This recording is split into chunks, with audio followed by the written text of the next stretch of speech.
case that I'm not going to allow you to use these procedures to bring recent political arguments into this discussion. If you do it, I'm going to respond in kind. That's fine, sir. And I'm responding to you respectfully. 6 months ago, I was not even in the media working for ZDK. I'm hired by ZDK, and when I sit here, I represent ZDK. So 6 months ago, I was not an observer or any other media house. So I didn't change lane. You never represented another media house.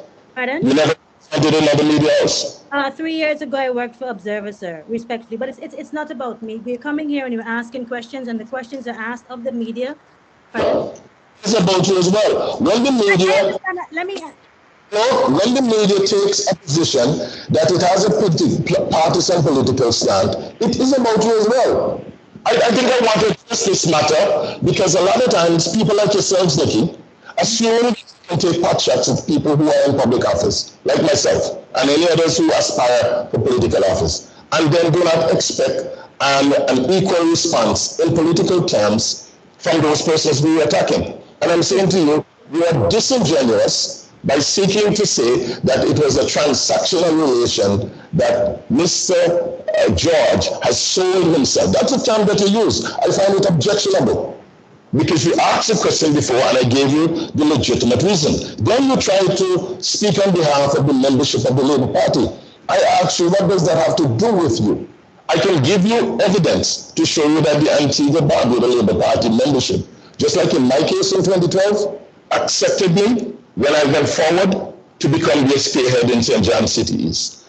The membership of St. Mary's South has accepted Mr. George based on the engagement that the political leadership of the Labour Party had. It has nothing to do with you. You may think it's a public issue. Where it comes a public issue is for the people of St. Mary's South. They will have to make the decision. And so that campaign is going to take place. Minister Nicholas, can I interject now? Because I guess we're just going to have a conversation about Mr. Dwayne George. These questions that you're receiving from me, I'm not a supporter of the UPP or the ABLP. That's one. I'm a journalist. When I sit here and I ask these questions. One second, sir. One second, sir. I've given you the respect. If I can just have my little say and then you can respond. When you're asking questions, the government has made a decision. The ABLP has made a decision to nab an individual just a few weeks ago who was a member of the UPP. The public is not even sure if this senator, new senator, Dwayne George, is a member of the ABLP. And the ABLP as a government, one second, so let me just wrap up quickly. The ABLP as the government making the decision of the day has removed Samantha Marshall, placed an ex-UPP individual in that position, and is asking the public to believe in this individual. Even if he wins his seat, he becomes a member of parliament, a minister in government. And this individual should be trusted, who was just a supporter of the UPP mere weeks ago. This is not personal. It's basic questions that the government should answer to the public, sir. Appreciation for the evolution of politics in Antigua is limited. I'm saying that to you with all respect. In every respect, your appreciation of how this particular infusion of talent in any political party is limited. I was at the foundation of the removal of Errol Cobb from the Antigua Labour Party, and when he was infused in the United Progressive Party. And it happened. And when the United Progressive Party made its case that they needed his talent and they needed his access and his resources, the members of St. John's Rural East of the United Progressive Party accepted that. They put him at the helm of the political process, and he did not defeat any ordinary political opponent. He defeated a standing prime minister, and he became the Minister of Finance in the United Progressive Party's government. So why is that any different to what now we're trying to do? That's the point I'm putting to you. And when you come and you phrase the question the way you have, you are speaking like someone who wants to pull the wool over the political affairs of this country to say that it has never happened before. It has happened as recent as the UPP's ascent in 2004 to government.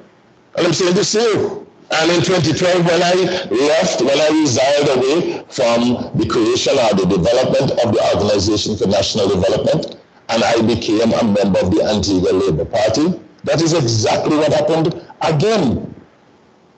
And so what Mr. George is doing now falls in line with that. The Antigua Labour Party is a two-way process. We're interested in his talent, and he has an ambition to serve.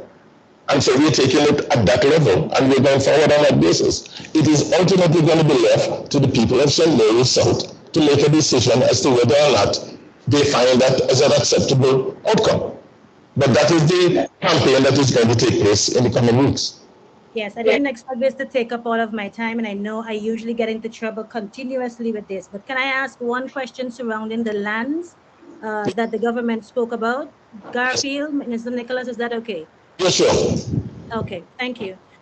Regarding the lands, Antigua Hangar Inc. owns 26.44 acres, and Calvinair owns 10 acres of the land. And just to be specific, the cabinet notes today pointed that point 4 is making a specific that the lands surrounding the shorelines in the at the airport is not what is being reacquired by the government.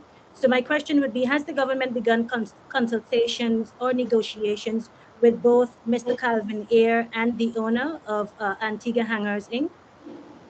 The clarification today was necessary because a number of property owners outside of the confines of the airport, the fenced area of the airport, had raised the concern as to whether or not their properties were under this particular focus. And so I think the clarification was to ensure that it is only within the conterminous environment of the fenced area that the intention of the government, as indicated last week, that's where we intend to be. But